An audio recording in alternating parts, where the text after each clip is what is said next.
वालिदैन का इंतकाल हो जाने के बाद औलाद पर 5 हकूक।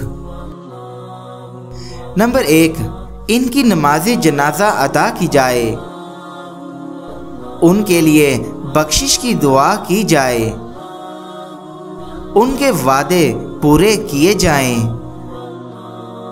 उनके रिश्तेदारों के साथ ताल्लुकात इस्तवार यानी कायम रखे जाएं, वालिद के दोस्तों और वालिदा की सहेलियों का इज्जत और एहतराम किया जाए। अल्लाह तबारक ताला हमें ये हकूक़ अदा करने की तौफीक अता फ़रमाए, आमीन। इस वीडियो को शेयर ज़रूर करें, हो सकता है एक शेयर से ये बात किसी के दिल में उतर जाए।